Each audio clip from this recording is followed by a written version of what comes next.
Hello everyone, my name is Ammar Younas. I am CEO of IMO Innovation Consultants.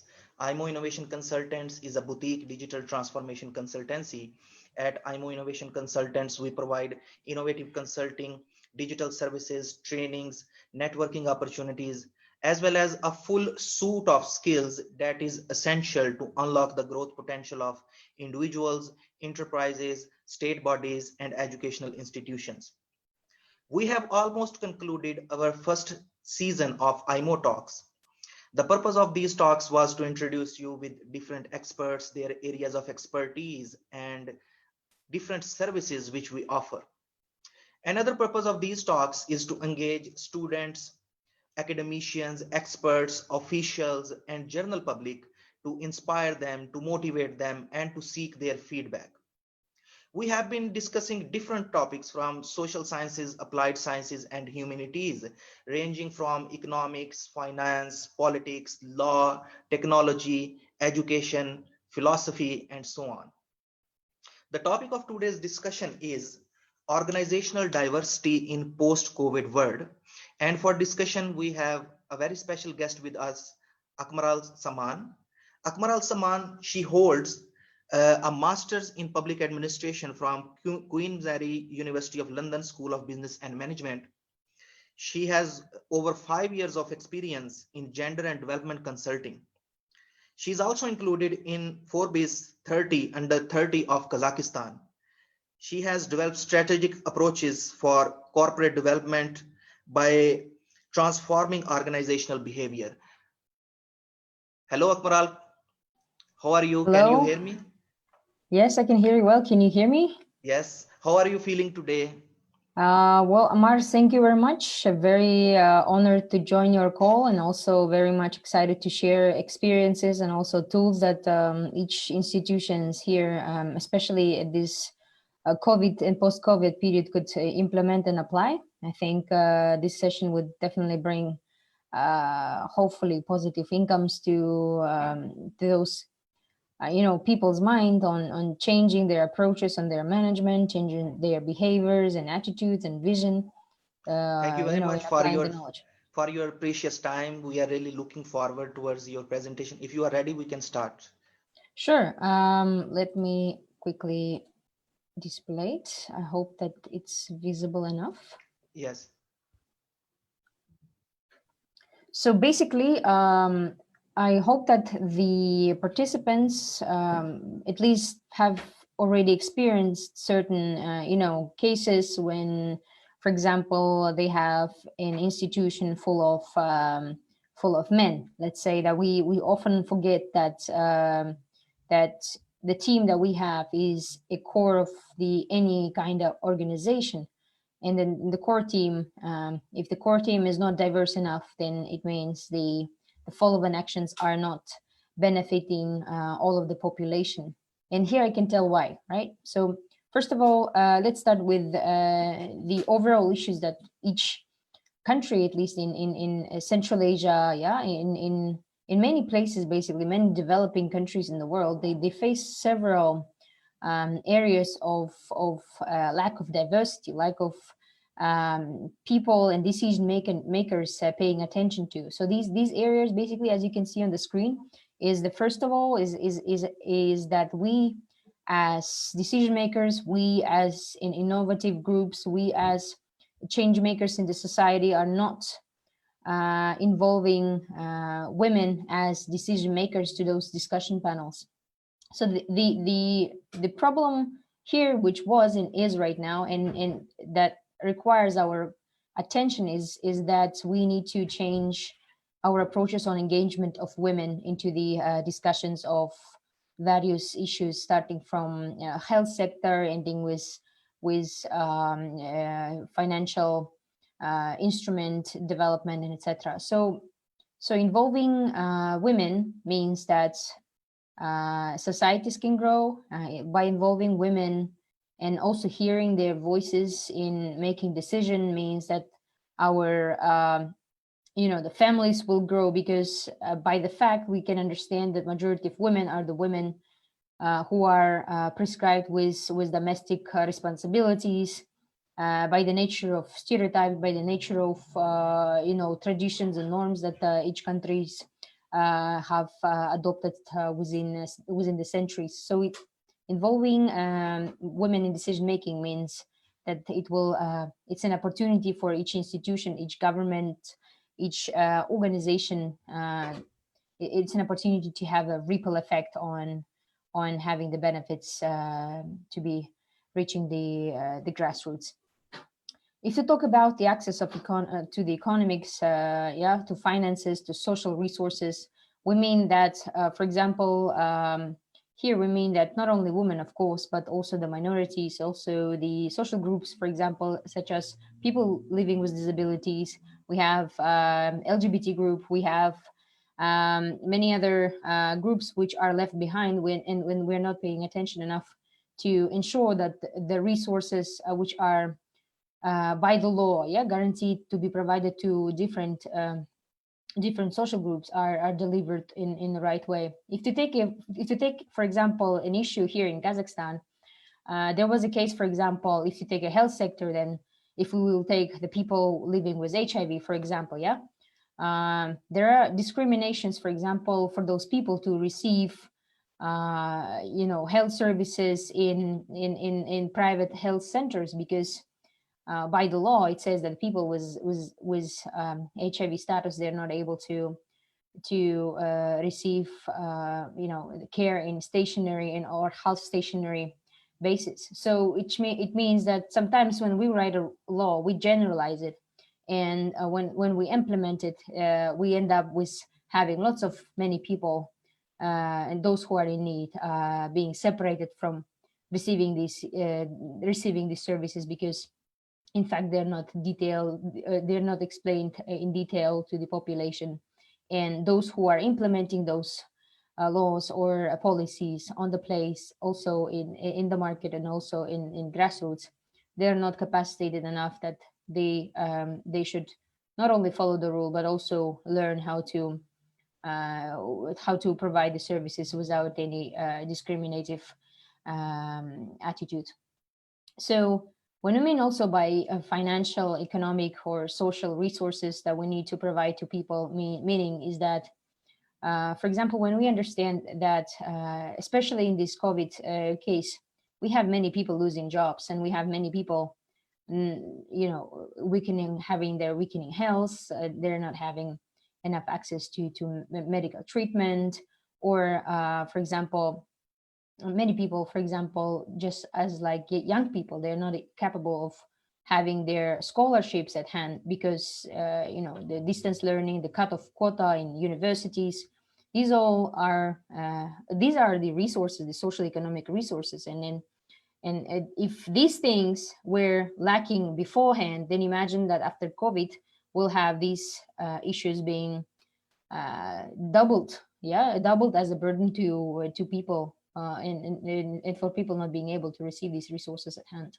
So for us, it's important that if we're providing, for example, loans, if we're providing loans for women or people with disabilities, or use to start their, for example, small and medium enterprises, then we need to ensure that the finances that we're providing are split fairly with equity. They split fairly to those in need, and is also important to understand that the people who are accessing to these resources, sometimes they might not have enough knowledge how to do it, and not have enough capacity. So our responsibility is to ensure that these people are capable of filling even simple applications, especially when we talk about rural area.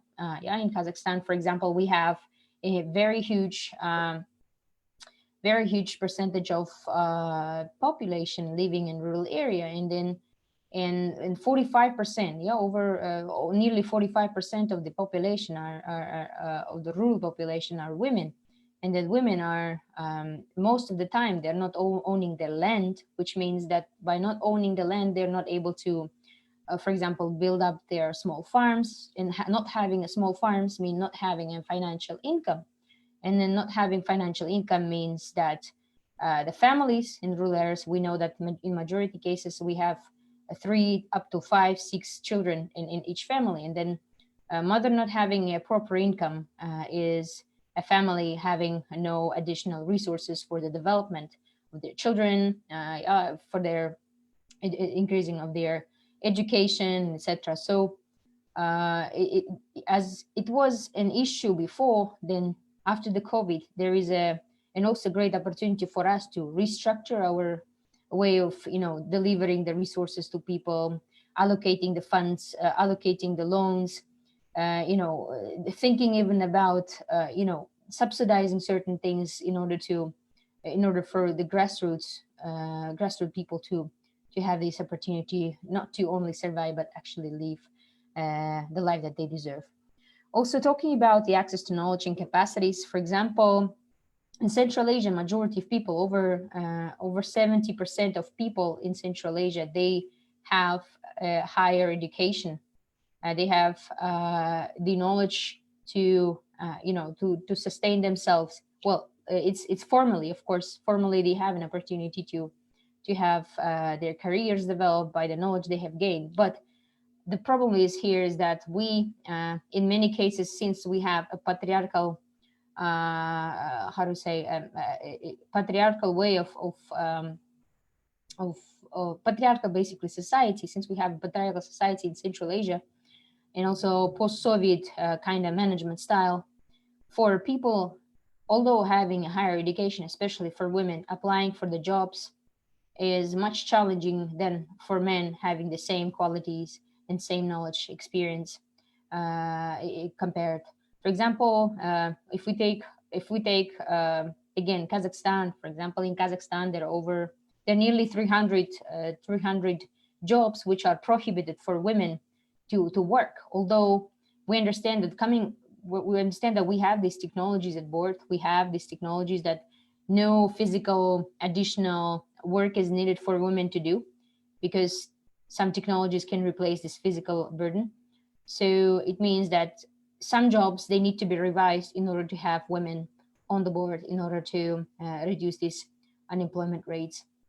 If you take again the COVID period, yeah, many women, since again, if to come back to the roots and also the traditions and culture, how we raise women, and also how we educate our girls and children back at the time, it everything also reflects back when they get old, because majority of women, when they grow, they tend to apply to, let's say, soft areas, yeah, some humanitarian areas where they will be able to parallelly care their family work, and also try to earn some money from these spheres. But we all know that those humanitarian sectors, at least in Central Asia, they are less paid than the ones which are related to sciences. So it means that for example, in this period, especially during this COVID period, we can clearly see how those small and medium enterprises, who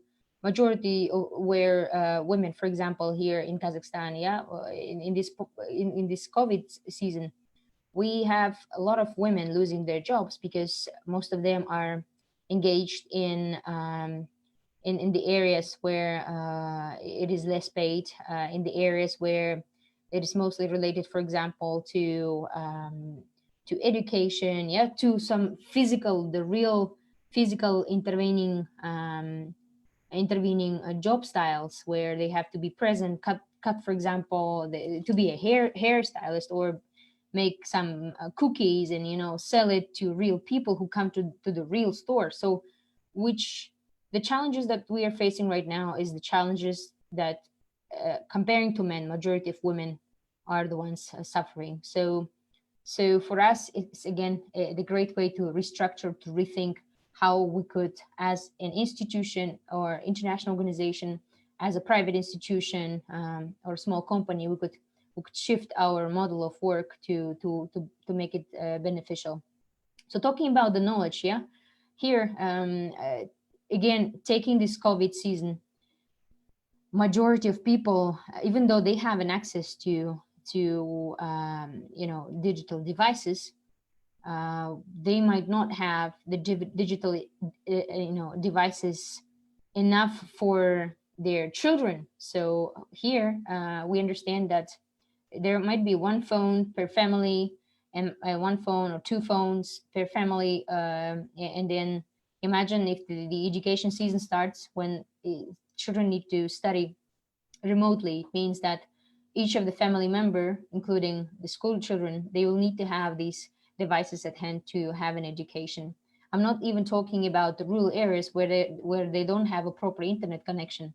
Yeah, they don't have facilities. They have only one phone per entire household, where they live like 6 to 7 people in the family, and they still need to communicate, they still need to work, they need to educate their children. And also what is really challenging is the poor internet correct connection, which is dominated mostly by one or two internet providers in Kazakhstan, for example. Yeah. So all these challenges, all these bulks of of problems at this COVID period, they came up as the dead fishes. When you see on the lake, the dead fishes come up on the lake, and then you'll realize that how many challenges they have faced to become dead. So the issue, so not to allow this to happen, structural changes needed to be taken in advance in order to not allow these things to happen. And then it means that people having a proper education, even a basic ICT literature, in this post-COVID season, would allow them to know how to use these phones, know how to use these laptops in order to at least pay their services, at least to gain knowledge through online devices, and use this time wisely while they can. So and for us as an institutions, we often forget to increase people's skills. Yeah, we don't often include into our budgets the certain budget for increasing the capacity. And then when we want to increase the capacity, we don't think often, are we sharing these budgets fairly enough for the all participants of our institution or all employees of our organization? Are we covering not only men and women, but are we covering also people with disabilities? Are we engaging you know um, other groups of the society? So these things are the questions that we need to keep asking, because these are the things which will be set in the first place in order to change these consequences of the COVID. Talking about the reduction of burden of care work, for example, here before the crisis with COVID, we people here in Central Asia, if you take Kazakhstan, women work 3 times more, two and a half, 3 times more than 3 hours. Sorry, 2.5, 3 hours. They used to work prior to COVID, and now the time is multiplied by 3 times, because again, women being at home during COVID time means that she's still working at home, but she also spends lots of time around the kids, who also will need a care, and also elderly people who are at home, and also taking care, cooking, cleaning, and etc. So this time, domestic care work, which is actually an actual work, which needs to be, I guess, first of all, recognized as work among our societies, is a work that is increasing day by day. And it is also a calling upon those institutions in the future to think, how could these institutions reduce the burden of domestic care work of those women working more than they needed. In Central Asia, for example, in some parts of Tajikistan, not in some part, but if you take Tajikistan, for example, their burden of work is 4.5 hours per day. They spend more time rather than their men counterparts, spouses, yeah, in their families. They spend more time on the domestic care work by cleaning and cooking and ironing things and etc. So and also doing the actual work, the full-time work. So here, for the institution, it's important to think how they could respond to these things so to reduce this burden, so to adjust their working environment by the needs of those women working full time and also working at home, and then doing the care work. And also, of course, all these things, they need not only a financial commitment, which means that, for example, if we're building a project or anything, we need to commit certain budget in order to ensure that these the upper points are met, and those in order to, for example, educate people how to involve women in decision making. We need to do an advocacy. We need to engage institutions. We need to build partnerships, and etc. And all these things, they require the financial commitment, and then by committing certain budget, yeah, by creating certain quota inside of the organization or the company, will ensure that uh, that uh, the organization would be able to contribute to the development of you know uh, society in a way that everyone enjoys.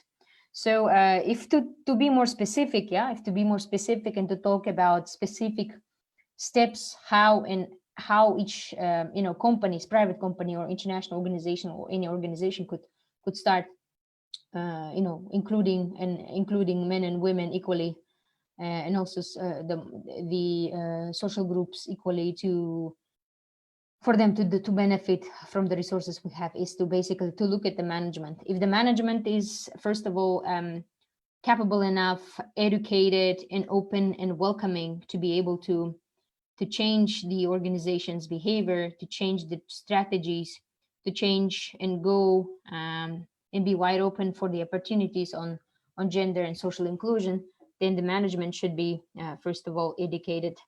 And then for that, the institution who is above the management, yeah, for example, if we all take, let's say, let me try to imitate, yeah, in institutions. So imagine there is one institution, and then the lead of the people are two managers. Let's say they are both capacitated on gender and social inclusion, and they know that there is a need for gender mainstreaming. Then those people will be the drivers of the change in the organization. So what does the gender mainstreaming means? Gender mainstreaming is the process where you include gender aspects into the each process of the cycle of the project, or cycle of the the functionalities of the organization, and etc. In this case, the management, if educated enough and also capacitated enough by the different forms of corporate, let's say, trainings for the managers and etc., if they're capacitated enough to mainstream gender, then they'll be the lead. If they're not able to mainstream the gender in the inside of the organization, then they can always hire an expert on that. So what they do is that, so imagine those two people, they have a knowledge and experience now to mainstream gender. So what they do is that they invest into the development of the capacities of the organization. So those two people, for example, managing 100 people, imagine. And then by capacitating 100 people on a constant basis, yeah, on constant basis. So it means that we developed a capacity building plan for these people on gender equality and social inclusion.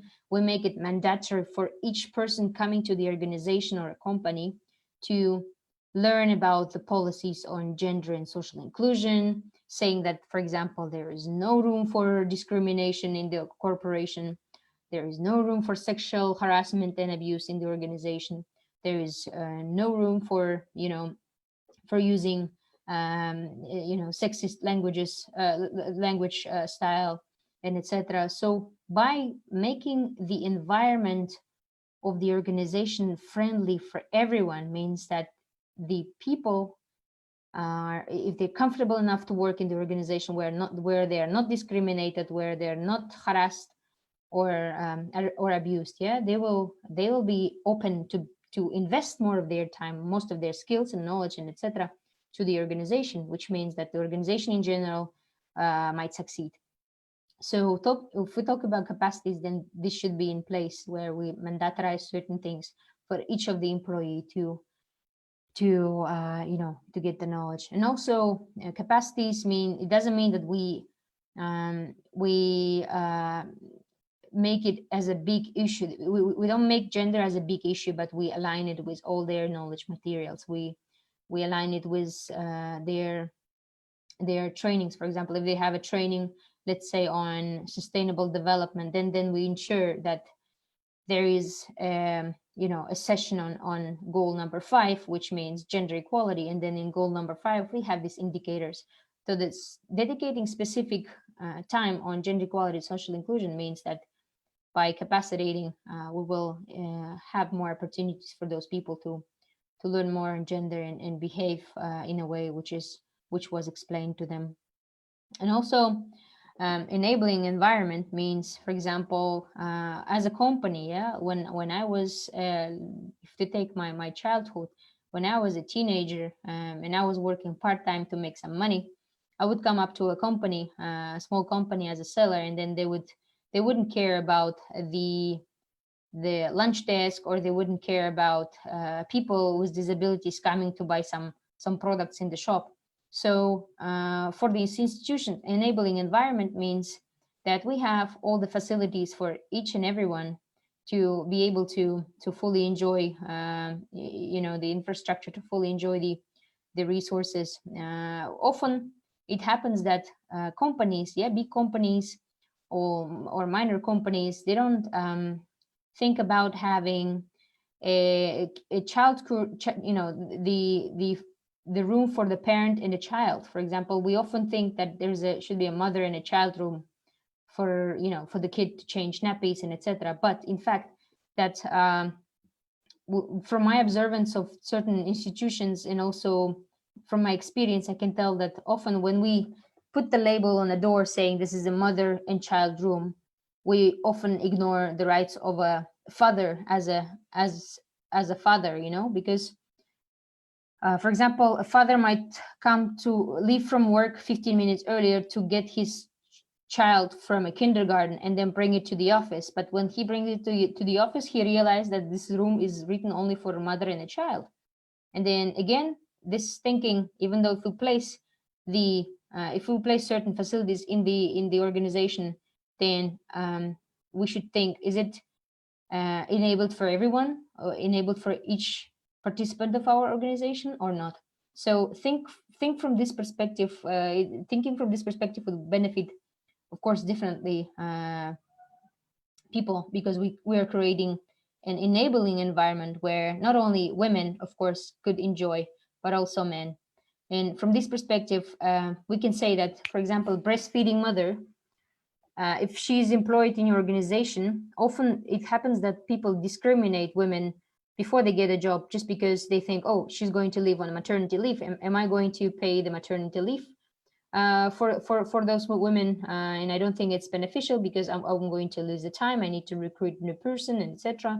So it means that when the organization doesn't have an enabled environment, the organization will keep facing these challenges with women, because it's natural for women to decide whether to bring a baby or not. But if it happens so, then women with a breastfeeding child needs to have also facilities at place to fairly participate in labor market, because otherwise it's a vicious cycle of having women being losing jobs because of enabled environments in the organization. So having this enabled environment would benefit both women, men, and everyone participating, and also the heads, and also the corporate in general, because they're not losing time on hiring new people, and women are enjoying by also developing their career growth, and also taking care of their children as well. So talking about communications and knowledge resources, most of the time when you look into the advertisements, if the company or the business organization making that makes a lot of money is making an advertisement, you would, for example, see that some of the car selling companies, you would realize they're using women's naked body for attracting more. They think it would attract more more men to the car.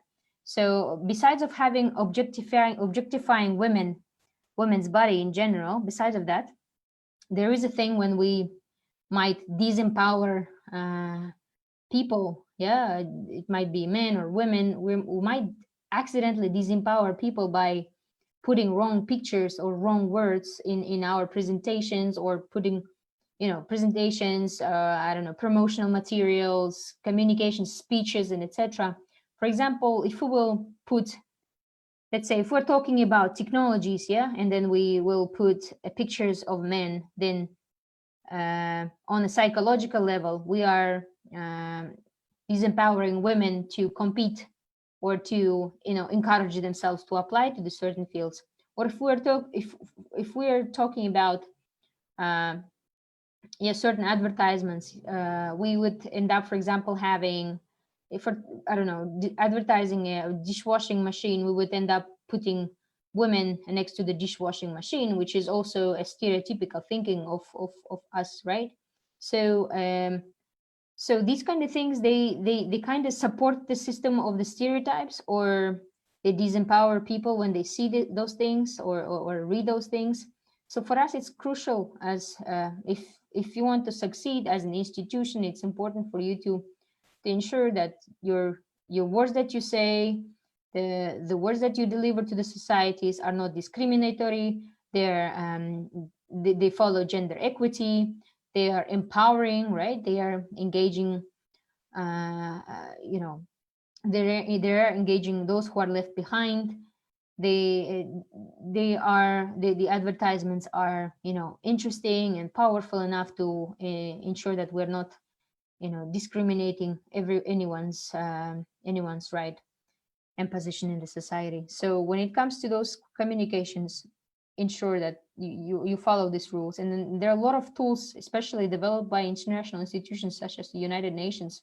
There are a lot of communication tools you could find on various topics, and you could definitely apply them in your work. And then if you are an HR or communications officer, it's a great chance. It's a great chance for the organization to succeed and be, how to say, gender and social inclusion friendly in front of these institutions, especially if you are applying for any support, financial support, and etc. These things, the minor things, these are the minor things which also these kind of big institutions, they pay an attention to. So this is sort of a reminder for those who are working in this area.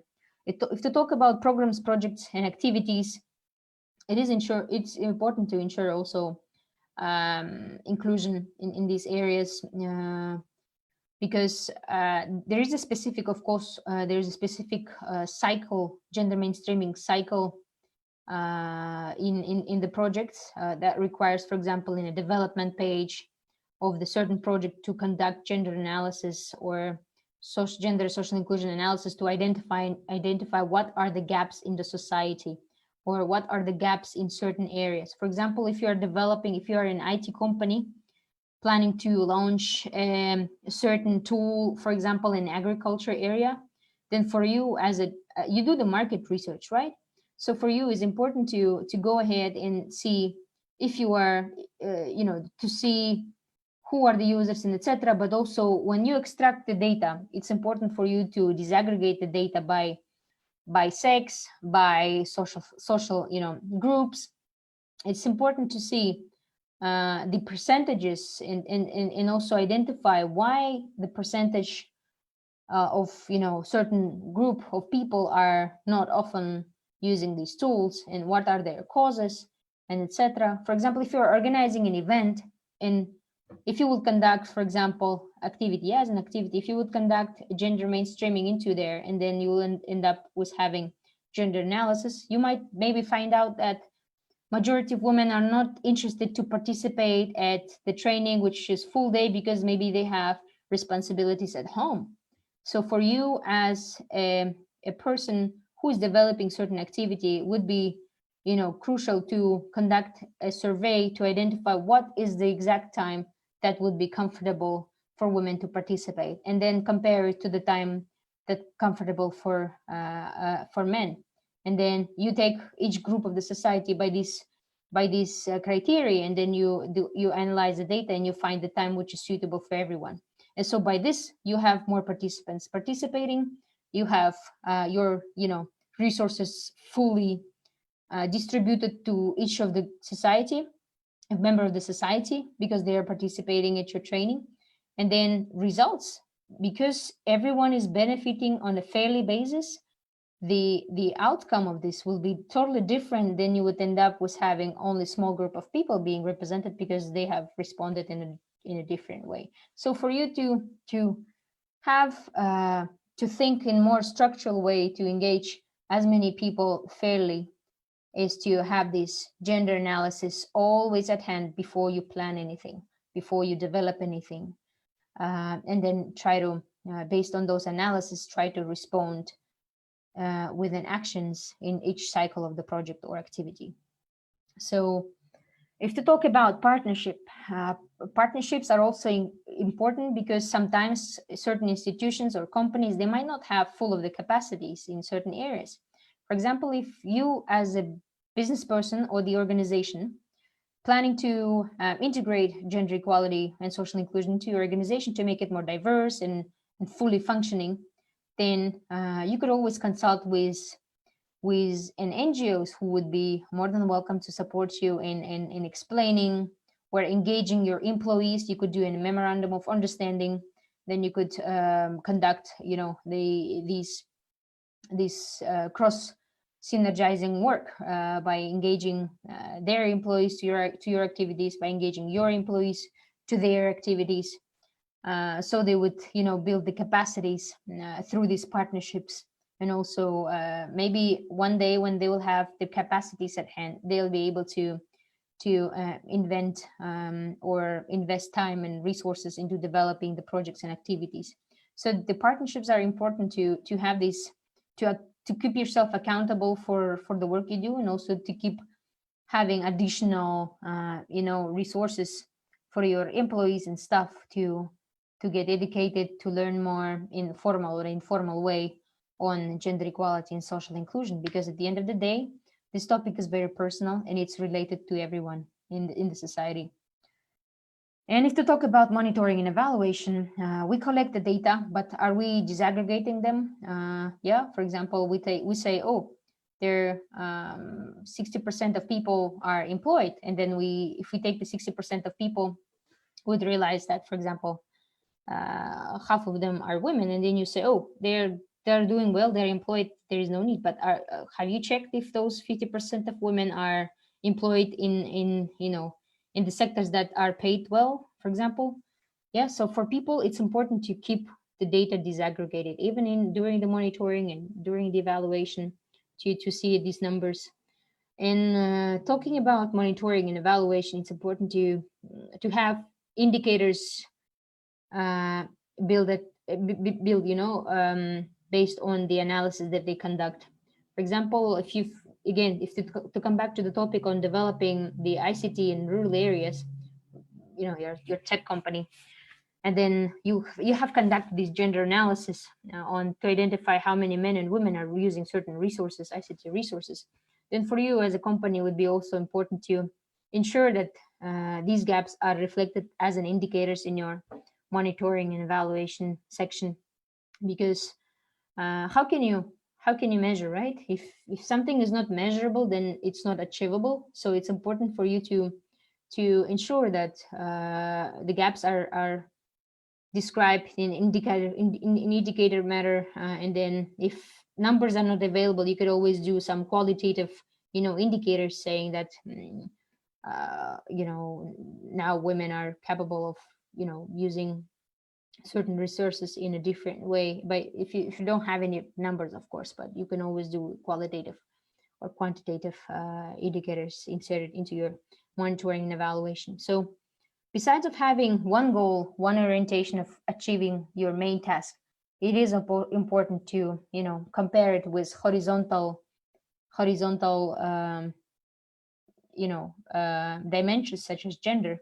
And when you have it at hand, you may be fully ensured that whatever you do is fully benefiting people and fully, increasing the society. Especially, they will all need this thinking, these lenses, after this COVID period, because again, as I've said, tendencies show that a lot of women, they lose jobs because those areas are less paid, and then they are, sometimes illegal.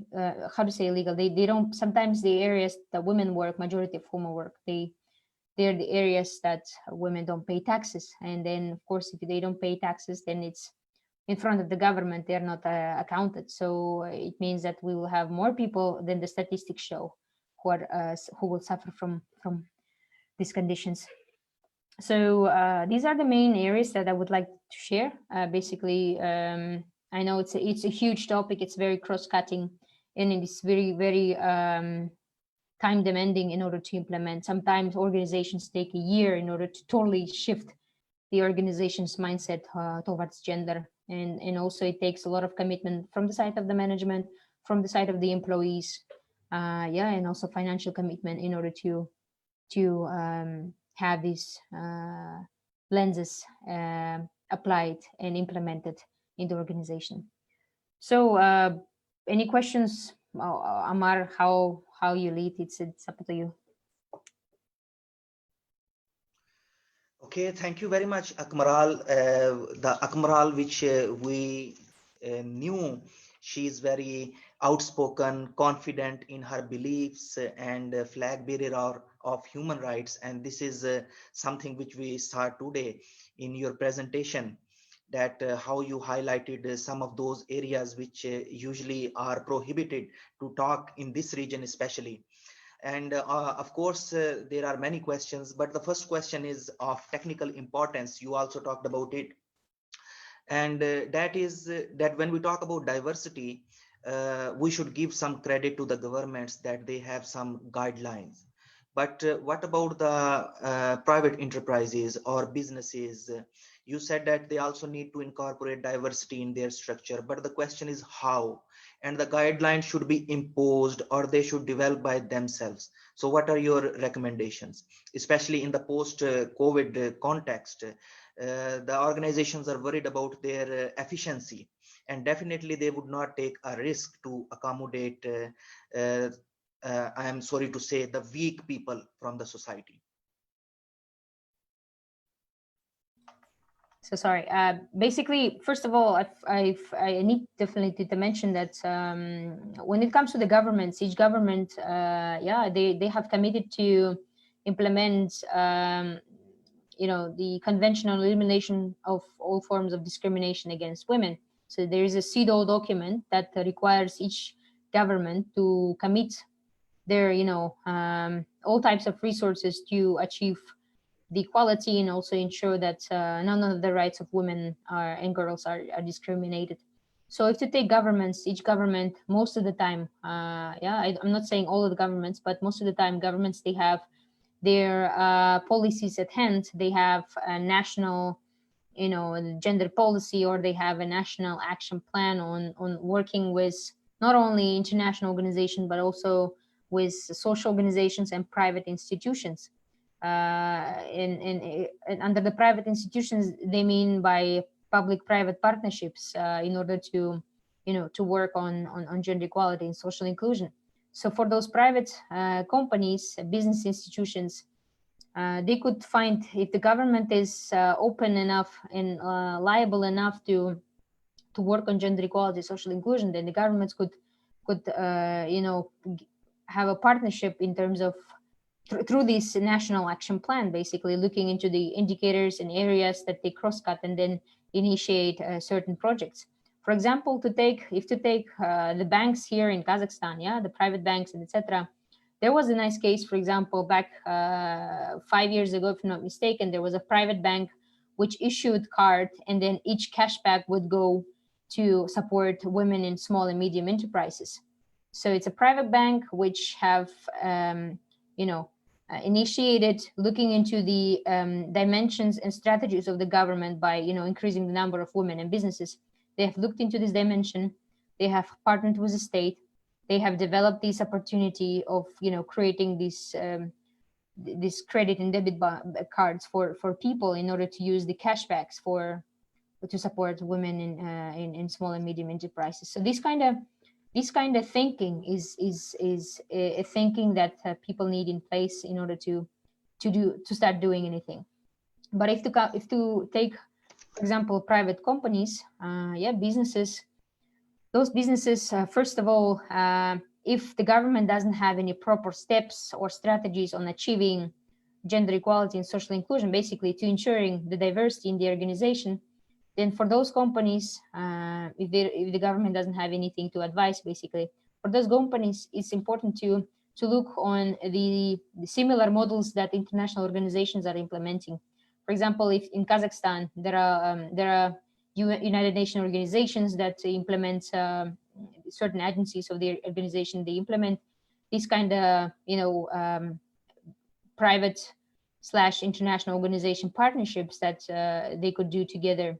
For example, UN Women, if you take, they have women empowerment principles, yeah, and then they engage, for example, private businesses in empowering women. There was, for example, a partnership with Caspost when they have partnered with post office, the private post office that, for example, it's a national, it's part of the national, but they had DHL, sorry, not the Caspost, there was a DHL that they worked with, and then the DHL, they've agreed that each poster that they have on the top of their post, they would have a certain message to a receiver on rights of, basically human rights, basically speaking. So they had this kind of approaches, projects, joint projects that they could do together. But of course, if there's nothing happening from the side of the government, there's always a way to find a partnership with international institutions.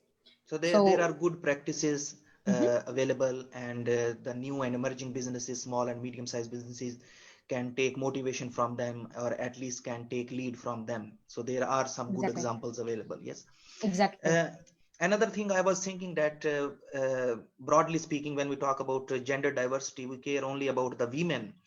There are a couple of other socio-economical minorities. You mentioned some of them, like people with disabilities or LGBT community. These are very controversial issues. But there are many talented people belonging to these communities, and maybe they have some much better solutions for organizations for the post-COVID world.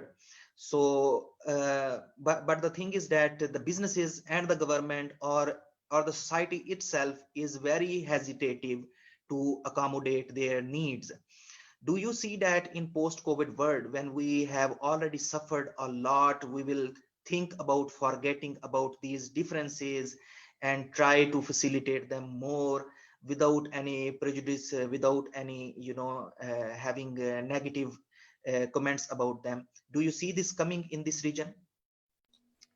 I think the power of communication is really important in this region because, first of all, we have again talking about post-Soviet, lifestyle where majority of people over 40, yeah, majority of them are of course head of the companies, and majority of them are the ones who watch the TVs. Watch the TVs. They watch the news from TV, promotions from TV, reading the newspaper, etc. So noting this fact for those international institutions, of course, for the companies, private companies who are leading on this issue, yeah, it's for them to have these issues visible, like for example, visible in terms, for example, talking about it publicly, talking about it, the benefits, yeah, talking about the benefits would always work well on getting people's attention. So if people will talk more about the benefits on how the companies gain from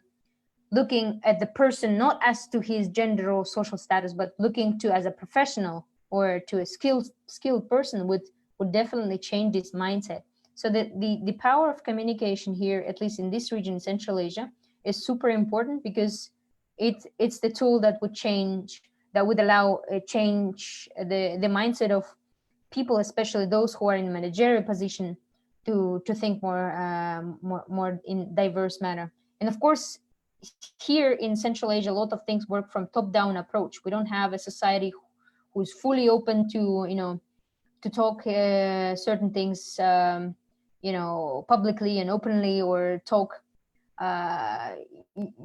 basically stand up their rights publicly. So because it's, of course, in different way, it is challenging.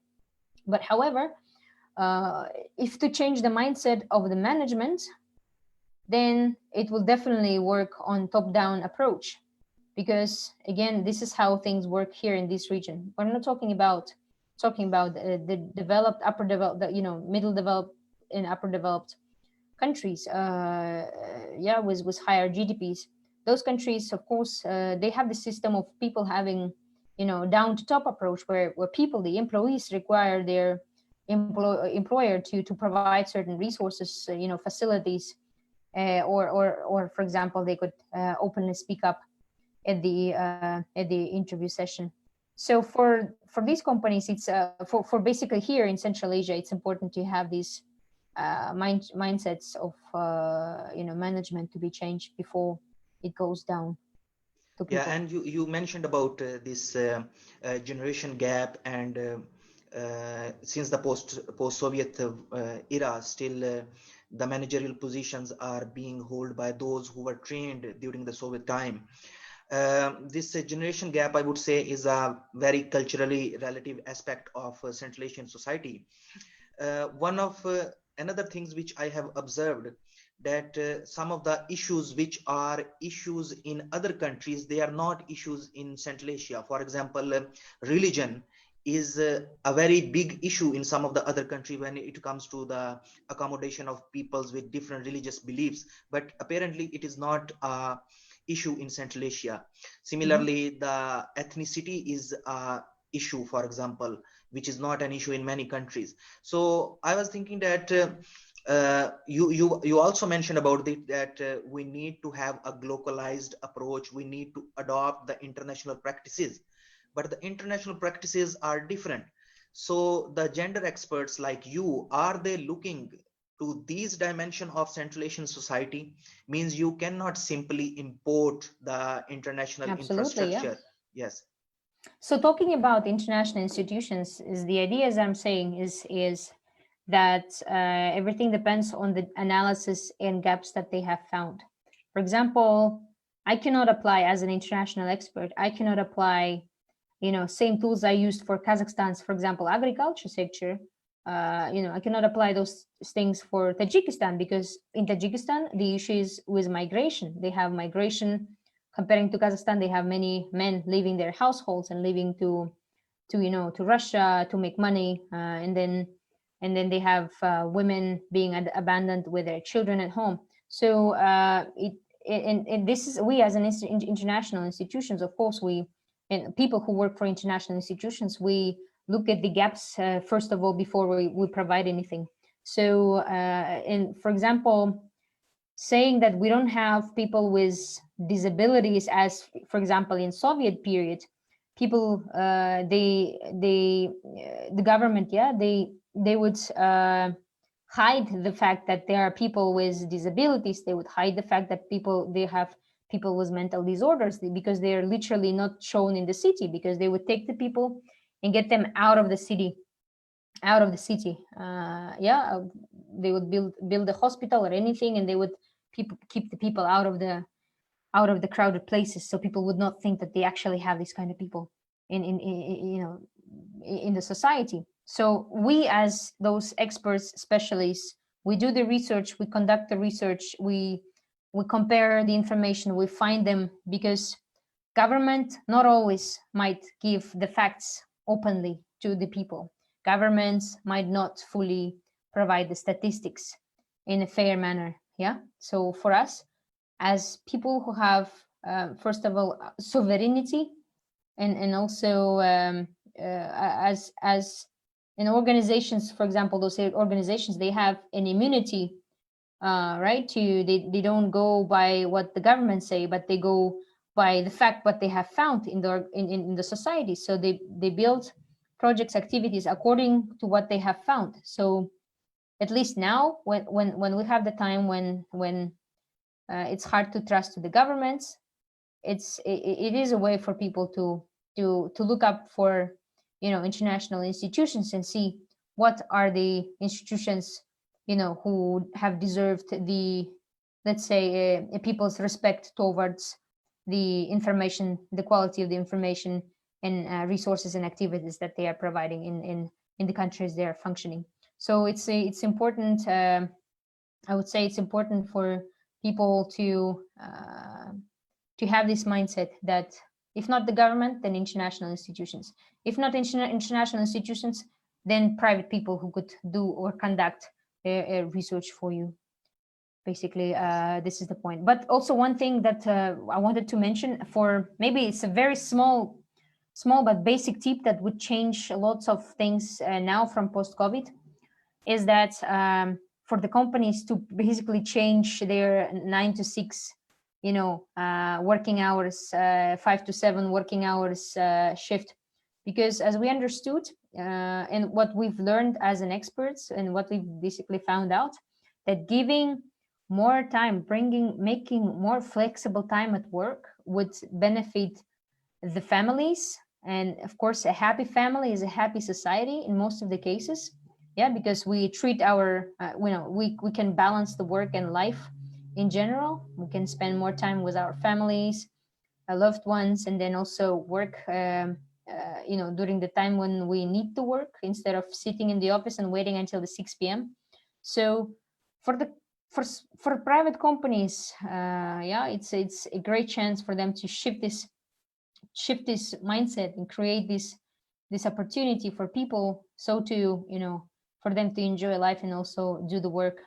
And of course, it depends on the KPIs that you put it for each person or employee in your organization, how they deliver, when they deliver, these kind of things.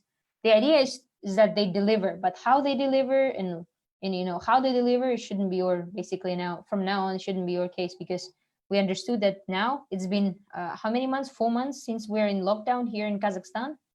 I realized that at the beginning there was a resistance, people couldn't adapt for the new realities. But now I think when you can take a break and enjoy your family and then come back to work, brings you more pleasure of the work that you do. So I think people should trust to these new changes, should allow these changes to come, and then and when they allow this change to come, don't forget to make sure that you allowing it to everyone in the society to enjoy it fully. So Yeah. yeah.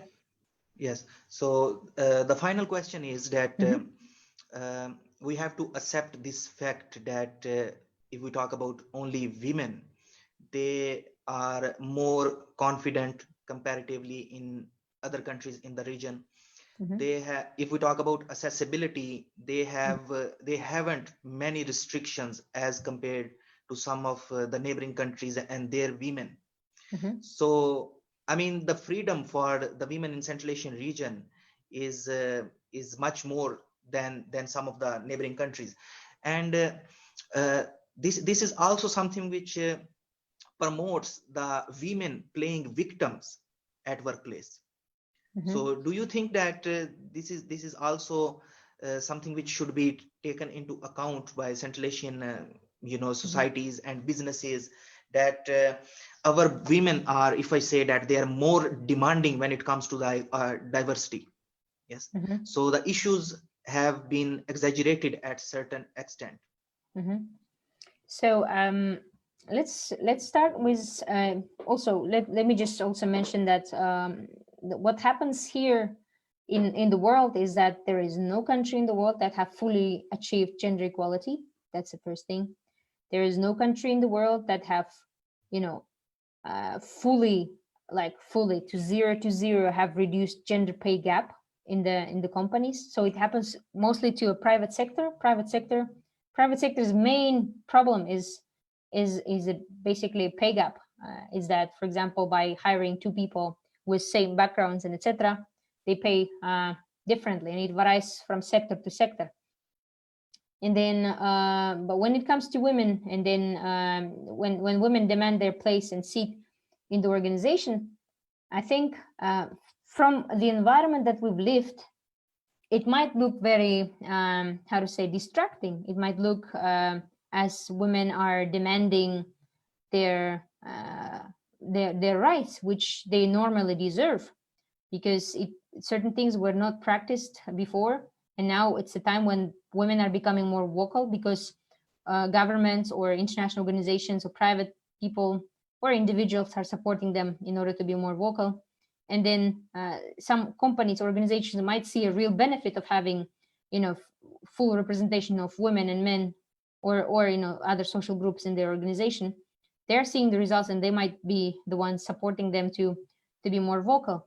And if to talk about them getting into the companies, for example, let me give an example with a recruitment, right? When we recruit to certain positions, we might, for example, put requirements for men and women in the same way, and then we end up having men and women coming to an interview.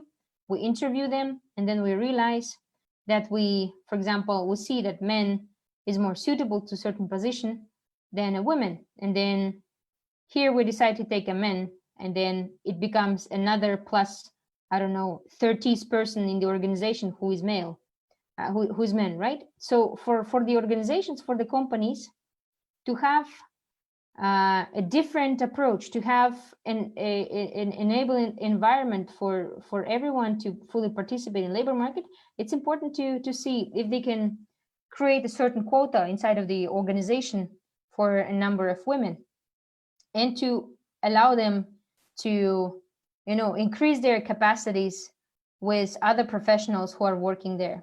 So for the companies, it's important to build this environment where men and women could work together harmoniously, where they could learn from each other. Yeah, for example, definitely men and women might look to certain things in a very different way, and by building or bringing this platform where both can communicate might bring a totally different result and different vision. So for institutions where they see that women are demanding their rights, they should accept the fact that it's natural process. It's a natural process of the communities which are developing, because if to take other countries, right? I was impressed. I studied in UK. I was impressed when I saw the certain vacancies having a text at the bottom saying, "We encourage women to apply to this position. Our company has secured certain percentage for this for women, minorities, to apply for this position and join our team." This is it means that it's a UK where one city, London, makes over, I don't know, nearly 70% of the GDP. It's a good practice. It's a good practice that our communities, our institutions, companies could benefit and apply, because it's doable. And the only thing is just it scares people, that because sometimes of course we have different advocacy groups, we have feminist groups, we have people who are delivering rights of women and minorities in in aggressive manner, but it shouldn't be your case. You as a professional should look to other sides. Look to what kind of benefits you might get by involving fairly everyone in your work or in your production, So etc. basically, So many issues, they don't require compromise and sacrifice. We just need to understand the issue, analyze the situation, maybe to exactly. decrease the communication gap, and we can find consensus among all the groups. So thank you very much, Akmaral, for this wonderful presentation and discussion, and summarizing what is happening in the organizational behavior and in this region, especially in Central Asia. Not many discussions have been done. So you are one of the pioneer, if I would say, that we are highlighting these issues and talking about it, discussing about these issues. And hopefully in future, maybe with your help, we will be able to organize some trainings or seminars or webinars, not for general public, but for the experts who Mhm. have a genuine interest in this issue, and they really want to resolve these problems and want to come up in the line of those developed countries which you mentioned that they are doing very well when it comes to the organizational diversity. And thank you very much to our audience who joined us and stayed with us. We will be back once again with another IMO talk. Until then, goodbye and take care. Thank you, Ammar, for your involvement, involving me basically for this amazing platform. I think the people will benefit and will have a thought of what they can contribute to, as to the society as an individuals. I am more than open to collaborate, partner, invest, and dedicate my time and resources to, to get this issue on the board and improved. So hopefully Thank you we'll very stay in much. touch. Thank you very much and stay in touch.